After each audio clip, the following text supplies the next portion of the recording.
Nehemia pasal 1 ini itu diawali kisahnya dengan datangnya berita buruk. Di pasal 1 ayat 2 dikatakan, datanglah Hanani salah seorang dari saudara-saudaraku dengan beberapa orang dari Yehuda.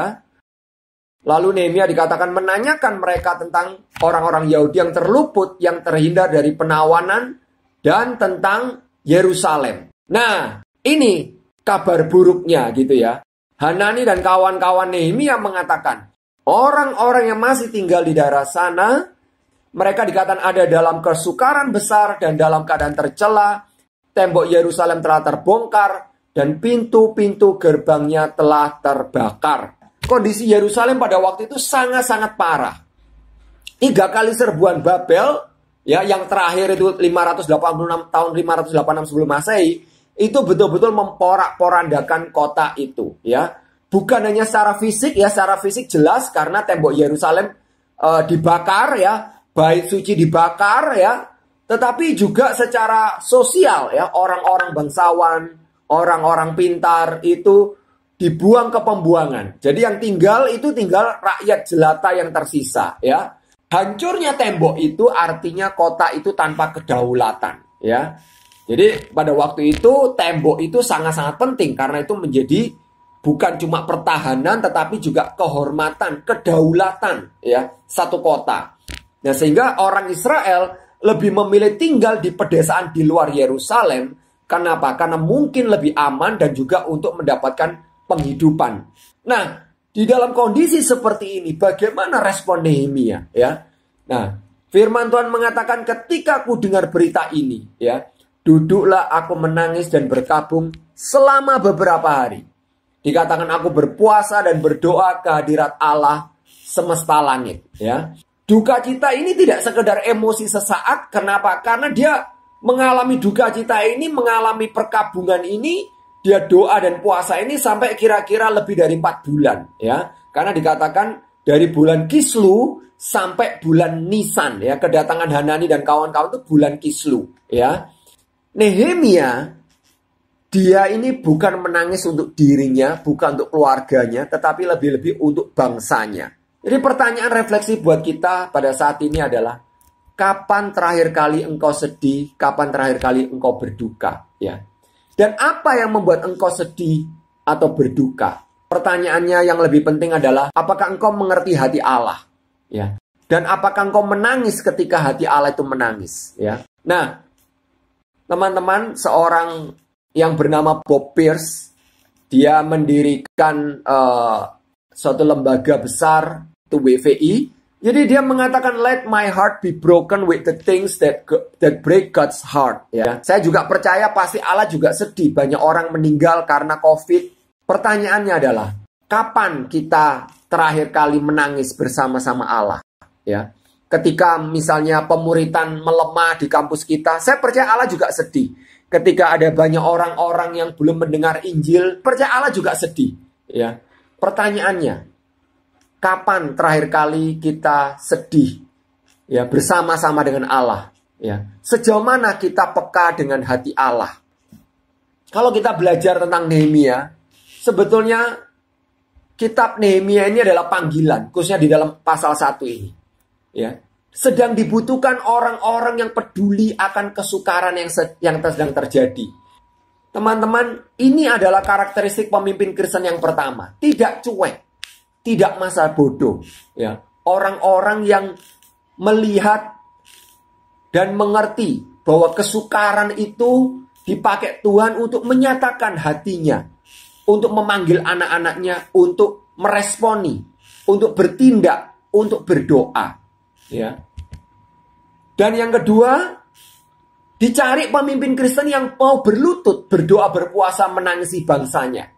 Dan yang menarik di sini adalah action itu atau bekerja itu hanya dilakukan setelah berdoa. Jadi Nehemia itu berdoa terlebih dulu bahkan sampai 4 bulan. Walaupun kondisinya dalam kesukaran besar dan tercela, jangan buru-buru bertindak sebelum kita benar-benar berdoa, ya. Dan jangan pernah meremehkan kuasa doa. Dicari pemimpin yang betul-betul berlutut, yang betul-betul menyadari kuasa doa itu, ya. Sama seperti Hudson Taylor, dia mengatakan, when we work, we work. When we pray, God works. Dan apa isi doa Nehemia, teman-teman? Dia berdoa seperti ini di ayat 5. Ya Tuhan Allah semesta langit, Allah yang maha besar dan dahsyat, yang berpegang pada perjanjian dan kasih setianya terhadap orang yang kasih kepadanya dan tetap mengikuti perintah-perintahnya. Ya. Jadi kalau kita lihat di sini, yang sekarang sedang dicari, kalau tadi itu adalah dicari orang-orang yang peka dengan hati Allah, orang-orang yang berlutut. Ya. Yang ketiga juga yang dicari, yang dibutuhkan adalah pemimpin-pemimpin yang percaya kedaulatan Allah dan janji-janji Allah. Walaupun yang terjadi itu adalah yang sebaliknya. Ini ciri pemimpin Kristen yang ketiga.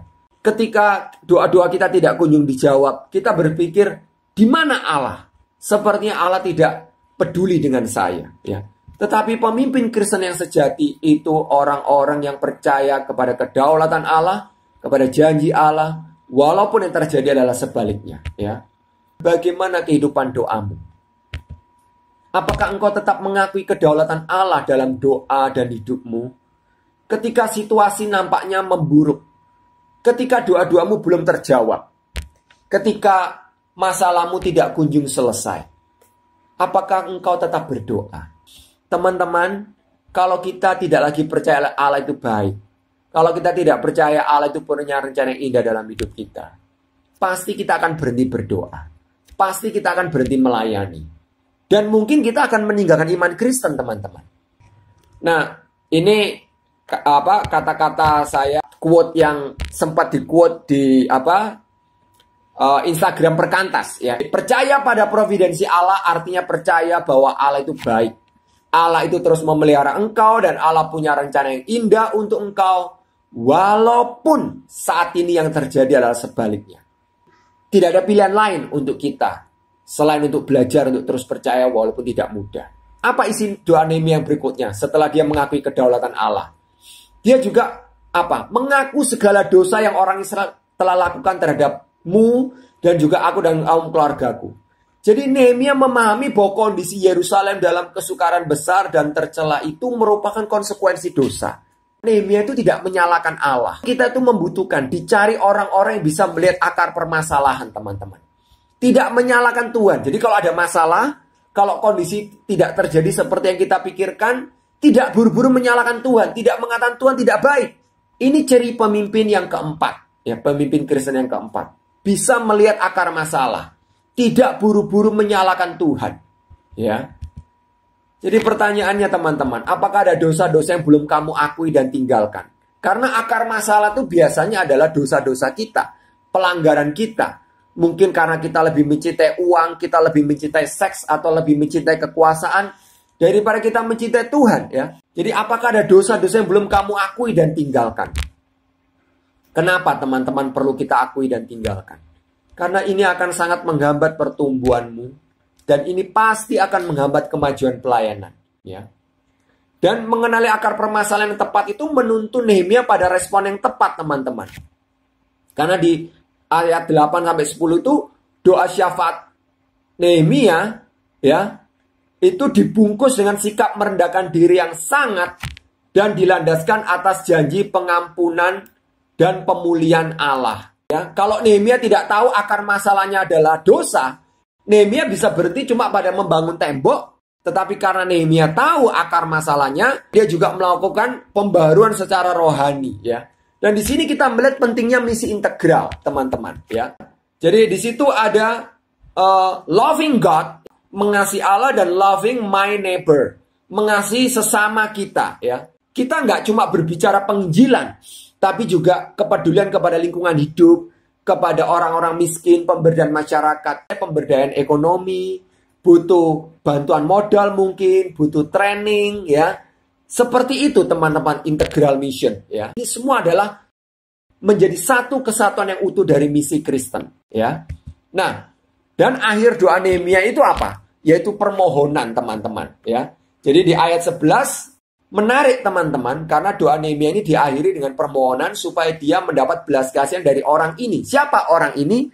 Tidak lain dan tidak bukan adalah Raja Artasasta. Akhirnya Nehemia itu sadar bahwa kondisi Yerusalem yang dalam kesukaran besar dan tercela itu adalah panggilan Allah. Itu sebetulnya kedatangan Hanani dan orang-orang lain gitu yang menceritakan tentang kabar buruk itu adalah cara Allah untuk memanggil dia untuk kembali ke Yerusalem, untuk pergi membangun kembali tembok Yerusalem itu. Kita mencari orang-orang yang mau menjadi jawaban doa, ya. Dan inilah ciri pemimpin Kristen yang kelima, ya, punya keterbukaan. Oh Tuhan, apakah Engkau memanggil aku? Ya. Jadi jangan sampai kita hanya berdoa cuma Tuhan berkatilah bangsa ini, ya Tuhan, panggillah orang lain. Jangan saya Tuhan, biar saya mencari uang saja untuk saya sendiri. Biar aja orang lain yang Kau panggil. Gak bisa kita berdoa seperti itu. Itu namanya pemimpin Kristen yang egois, ya. Untuk apa sih sebetulnya Nehemia itu repot-repot memikirkan bangsanya? Mengapa dia tidak mensyukuri berkat Tuhan dan menikmati berkat Tuhan saja sebagai juru minum raja? Dan bukankah Nehemia itu hanya orang buangan, ya? Sekali lagi, dia itu orang buangan. Dia bukan orang Persia, ya. Dan walaupun kedudukannya cukup tinggi sebagai juru minum raja, tapi dia kan tetap orang buangan. Bisa apa orang buangan? Jadi Nehemia bisa berpikir, nah saya kan cuma orang buangan, ya. Apa sih yang bisa saya lakukan sebagai orang buangan? Orang buangan kan nggak punya kekuasaan. Saya bukan orang asli Persia loh. Ditambah lagi, teman-teman tahu nggak? Jarak Puri Susan, di mana Nehemia tinggal pada saat itu, ke Yerusalem, ya, itu lebih dari 1000 kilometer. Kalau jaraknya demikian jauh, itu sebenarnya nggak terlalu berpengaruh pada kehidupan Nehemia. Yerusalem mau hancur, nggak hancur, ya, rusak, nggak rusak. Ya Nehemia kan tetap bisa enak di Puri Susan. Jadi Nehemia bisa berpikir apa? Why me? Why me? Kenapa harus saya? Nah, saat ini Tuhan tuh mencari orang-orang yang tidak bermain aman. Yang tidak play safe, teman-teman. Dan ini adalah ciri pemimpin Kristen yang keenam. Tidak play safe. Tidak bermain aman. Teman-teman, kalau kita renungkan, kisah Nehemia ini sebetulnya menunjuk kepada Kristus. Yang rela mengambil resiko yang begitu berat, bahkan sampai akhirnya harus menderita dan mati di kayu salib demi mengerjakan visi Allah, ya. Bayangkan ya, kalau Nehemia itu ya jaraknya lebih dari 1000 km Puri Susan ke Yerusalem.